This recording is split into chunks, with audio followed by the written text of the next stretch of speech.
तुम इस कैरेक्टर की बात करे बिना जुजुत्सु काइसन की बात ही नहीं कर सकते। Ryomen Sukuna, the king of curses. चलता फिरता तूफान। जुजुत्सु काइसन के वर्ल्ड से एक ऐसा बीइंग जो इतना टेरिफाइंग है कि डेथ भी उसे टच नहीं कर सकती। ये शहरों को जला के हंसता है, सोर्सरर्स इसके लिए खिलौने हैं और इंसानों को ये एज ए जोक ट्रीट करता। और इसके काफी अनकंफर्टेबल ट्रूथ्स है जिसके बारे में कोई बात नहीं करता, जैसे कि सुकुना है जो कैसे पैदा हुआ था और क्या वो पैदाइशी ही मॉन्स्टर था और क्या वो मॉन्स्टर बनना भी चाहता था। अब देखो सुकुना पे ये काफी सारे सवाल हैं लोगों के, और आज इस वीडियो के अंदर हम बात करने वाले हैं सुकुना की ट्रू स्टोरी के बारे में और काफी डिस्टर्बिंग सिमिलैरिटीज के बारे में सुकुना और गोजो की, और सुकुना कितना पावरफुल है हम इस पे भी बात करेंगे। और ऐसी कौन सी फिलोसफी है जो सुकुना को डिफाइन करती है उसके बारे में भी। And by the end of this video तुम रियलाइज करोगे कि सुकुना है जस्ट एक विलन नहीं है, वो प्योर इविल की डेफिनेशन है। और तुम ये भी समझ पाओगे कि क्यों वो किंग ऑफ कर्सेस के नाम से जाना जाता है।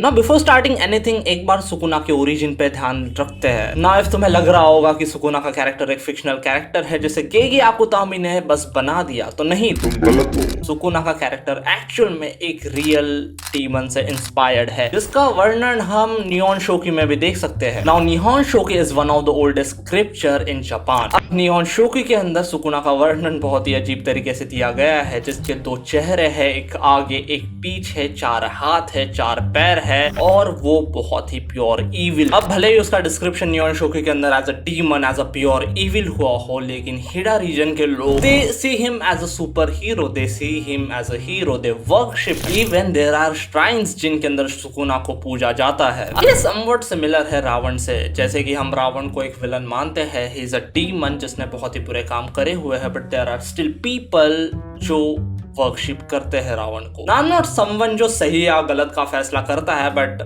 मैं बस तुम्हें फैक्ट्स बता रहा हूँ जो एक्चुअल में होता है। अब सुकुना का जन्म हुआ था हियान रीजन के अंदर, also known as the golden age for jujutsu. अब देखो सुकुना ने अपने ही ट्विन को ऑब्जर्व कर लिया था अपनी माँ के पेट के अंदर। अब ये कोई फिक्शनल चीज नहीं है, ये एक्चुअल में एक मेडिकल कंडीशन है known as vanishing twin syndrome, जिसके अंदर एक ट्विन दूसरे ट्विन को ऑब्जर्व कर लेता है in order to grow. Like तुमने सोशल मीडिया के ऊपर भी बहुत सारे ऐसे ट्विन देखे होंगे जिनके लाइक स्टमक जुड़े हुए हैं या फिर उनके हाथ पैर जुड़े हुए हैं, लाइक होते हैं ऐसे case. And same with Sukuna, जब उसका जन्म हुआ तब उसके 4 हाथ थे, 2 मुंह थे, लोग उसे डीमन कहते थे। अब you know what, just because वो जुजुत्सु का गोल्डन एरा था, सुकुना के लिए ये प्लस पॉइंट था। उसके इतने हाथ होना, उसका मल्टीपल मुंह होना, it's just a plus point. तो इफ तुम्हें लग रहा होगा कि सुकुना स्टार्टिंग से ही डीमन था माँ के पेट से पैदा होके, तो ऐसा नहीं था। वो एज अ ह्यूमन ही था, उसके साथ ये मेडिकल कंडीशन थी। एंड अब देखो, unlike Yuji, Sukuna was abandoned by his family, जिसकी वजह से उसने बहुत सारी चीजें देखी है। उसको यही लगता है कि strength is the only way to survive. Because of this and unfair advantage he had, he became the greatest sorcerer in the golden age of jujutsu. He killed so many people and even overpowered the Fujiwara clan, which was one of the powerful clan in that era. अब as I told you कि Sukuna जहां पे villain की तरह depict करा गया था, उसे लोग हीरो की तरह मानते भी, तो मतलब जहां पे लोग उसे डर रहे थे वहां पे लोग उसे मान भी रहे थे। ह्यूमन सुकुना ने अपनी 20 फिंगर्स को भी इसलिए डिवाइड करा था क्योंकि वो बोर हो गया था, बिकॉज हियन एरा में कोई भी उसके सामने टिक ही नहीं पा रहा था। तो उसको लगा कि शायद फ्यूचर में कोई आ जाए, इसलिए फिर डिवाइड ही कर देते हैं। देखो यार, तुम लोग तो यहाँ पे बोलोगे कि सुकुना तो एक ब्रोकन हीरो था because he was abandoned by his family, his friends, he was feared. Let me tell you, it doesn't make sense. Sukuna was pure evil, उसे दूसरों का दुख देख के मजा आता था। सुकुना के लिए वो ही सेंटर ऑफ द अट्रैक्शन था, वही सेंटर ऑफ द वर्ल्ड था। उसे लगता था मैं जो मानता हूँ वही सच है, मुझे किसी को मार के खुशी मिलती है देन वो मार देता है, because Sukuna only cares about himself. ये चीजें मैंने कहीं पे पढ़ी थी कि जब भी हम किसी विलन को लिखते हैं तो हम एक्चुअली इंसान के इविल ट्रेट्स को ही लगाते हैं। बेसिकली इंसान कितना सेल्फिश हो सकता है, उसी बेसिस पे हम किसी भी विलन को एग्जैजरेट करके लिखते हैं। अब तुम कहोगे कि यार हम थोड़ी ना इतने बुरे हैं, हम ऐसी डिजायर थोड़ी ना रखते किसी को मारने की। तो जीटीए तो खेला ही होगा तुम लोगों ने, अब जीटीए के अंदर भी तुम लोगों ने कितने लोगों को तो ऐसे ही उड़ाया होगा, राइट? बिफोर यू से कि यार जीटीए तो बस एक गेम है, एग्जैक्टली सुकुना के लिए human life is just a game. I don't care about you, उसे फर्क नहीं पड़ता तुम जियो या मरो। इफ तुम्हारी मौत उसे मजा देगी तो वो तुम्हें मार देगा। That's how Sukuna is.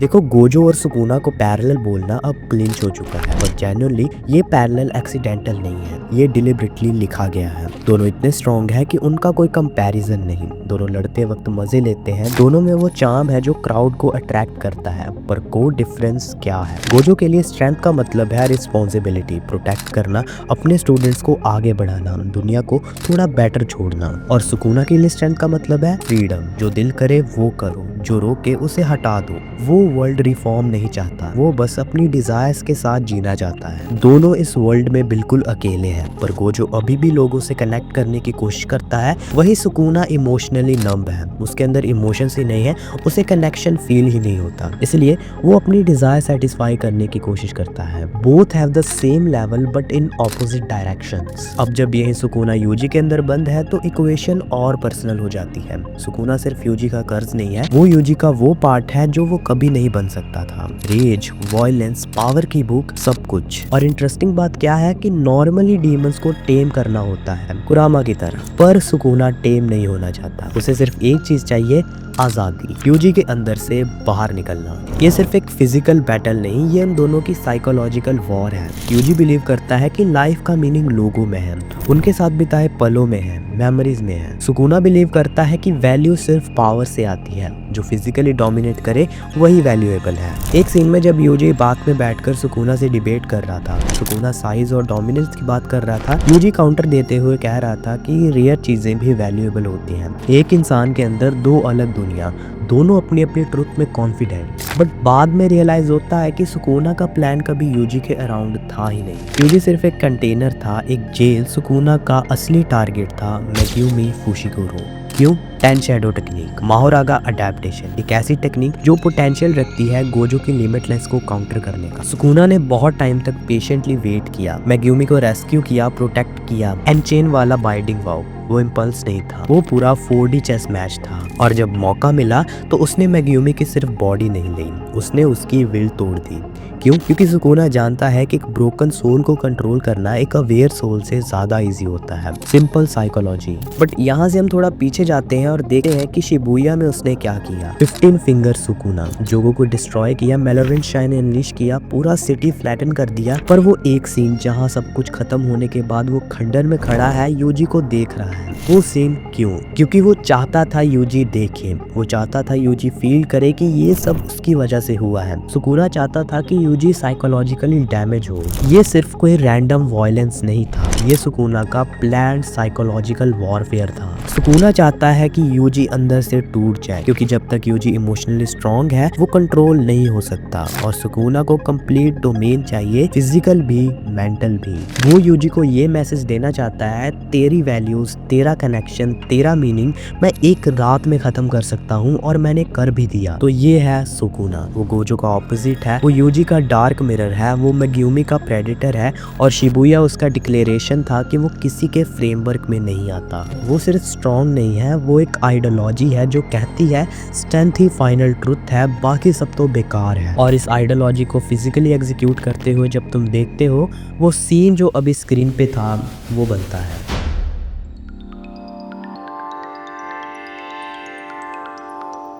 Gojo versus Sukuna. अब इनकी मांगा के अंदर जब लड़ाई हुई थी वो काफी खतरनाक थी। लिटरली गोजो तो इतना ज्यादा पावरफुल है कि जब वो पैदा हुआ था तो उसने पूरे वर्ल्ड का बैलेंस से डिस्टर्ब कर दिया था। इनकी फाइट में है काफी ज्यादा डोमेन एक्सपेंशंस का यूज हुआ था और दोनों के डोमेन से जो क्लैश कर रहे थे। लेकिन सुकुना है जो रिलाय कर रहा था मेगुमी के अडेप्टेशन स्ट्रेटेजी पे, जो उसने मोहरागा के लिए यूज करा था। और इस लड़ाई में होता कुछ ऐसा है कि गोजो है अपना गार्ड डाउन कर देता, वो एक्नॉलेज ही नहीं करता कि सुकुना कितना ज्यादा खतरनाक हो सकता, और गोजो को है बीच में से काट देता है सुकुना। फिर गोजो को लग रहा था कि वो है आसानी से जीत सकता, लेकिन वो कुछ पल की खुशी थी उसकी। और ये बैटल है जो काफी अच्छे से हमें दिखा देता कि गोजो है जो वो स्ट्रॉन्गेस्ट सोर्सर ऑफ टुडे था, लेकिन सुकुना है जो स्ट्रॉन्गेस्ट सोर्सरर इन हिस्ट्री था। और सुकुना के लिए तो मारना है एक तरीके से रिस्पेक्ट ही है, तो वो गोजो को रिस्पेक्ट देता है उसकी। अब फाइनल वॉर है ना जो काफी इंटरेस्टिंग पॉइंट आता सुकुना के कैरेक्टर के लिए, क्योंकि अभी तक है हमने सुकुना को अच्छे से देखा ही नहीं, लेकिन मांगा के अंदर जब उसकी फाइनल वॉर होती है सभी कैरेक्टर्स के साथ, तब काफी इंटरेस्टिंग बातें पता चलती है हमें सुकुना के बारे में। वो जब सभी से लड़ रहा होता है ना, और जब उसे घाव भी लगते हैं और चोटें लगती हैं, तब भी वो स्माइल करता है, क्योंकि उसे जो बैटल है वो एक्सट्रेसी देती है, उसे मजा आता है लड़ाई करने में। लेकिन यहाँ पे जो यूजी आता है वो खाली उसकी बॉडी को अटैक नहीं करता, वो उसकी सोल को ही अटैक करता। And for the first time हमें सुकुना है जो अनसेटल्ड लगता, और वो यूजी के आइडल्स को डिसमिस नहीं कर पाता उस टाइम पे। और इसी फाइट के दौरान हमें एक कैरेक्टर देखने के लिए मिलता है जिसका नाम होता है हिगुरामा, जो कि फॉरवर्ड डिफेंस सेटर नहीं होता, काफी अच्छा सोर्सरर होता, लेकिन उसको सुकुना मार देता है। और यहाँ पे हमें पहली बार ये देखने के लिए भी मिलता है कि सुकुना है जो डिसअपॉइंट और अनोय हो जाता अपने आप पे ही। और जब तुम ये बात सुनोगे तुम अच्छे से समझ पाओगे उसके कैरेक्टर को कि वो हिगुरुमो का मारना नहीं चाहता था, वो वहां पे मजे लेना चाहता था, वो चाहता था कि वो फाइट और लंबी चले ताकि उसको मजा आए। और यहीं पे हमें सबसे पहले उसकी फिलोसफी में है जो क्रैक देखने के लिए मिलता। इन दी एंड सुकुना है जो एक ऐसा कैरेक्टर है जो काफी शॉकिंग है और काफी जिद्दी और अड़ियल किस्म का कैरेक्टर है। वो ऐसा कैरेक्टर है कि वो झुकना पसंद नहीं करेगा चाहे वो मर जाए, and even at the end वो वहां पे भी भीख नहीं मांगता। प्लस उसके चेहरे पे रिग्रेट भी नहीं हमें देखने के लिए मिलता। बस उसके दिल में एक सवाल जरूर रहता कि वो शायद अलग चीजों से कर सकता था, इसको एक अलग तरीके से वो जीत सकता था। वो ये सोच रहा था एंड में भी। अब ये सवाल होगा तुम्हारा, क्या सुकुना है जो शुरू से ही इविल था? नहीं, वो बचपन से इविल नहीं था, वो बस अनवांटेड चाइल्ड था। But we can deny that fact कि उसकी लाइफ की हर स्टेज पे उसके पास चांसेस थे कि वो ताकत की बजाय कनेक्शन को चूज करता, डोमिनेंस की बजाय एम्पैथी को चूज करता, आइसोलेशन की बजाय ह्यूमैनिटी को चूज करता। और उसे सबसे डरावनी ये चीज बनाती है कि उसने चूज नहीं करा। अब आई अग्री कि वो मॉन्स्टर नहीं पैदा हुआ था, वो शुरू से मॉन्स्टर नहीं था, लेकिन वो कॉन्शियसली मॉन्स्टर बनना चाहता था, इसलिए वो इविल था। प्लस सुकुना का जो नेचर था वो काफी ज्यादा सेल्फिशनेस से भरा पड़ा था। उसे बस अपना फायदा चाहिए है और यही उसकी फिलोसफी है। उसे लोगों को मारने में और तड़पता देखने में मजा आता, उसका सैडिस्टिक नेचर है,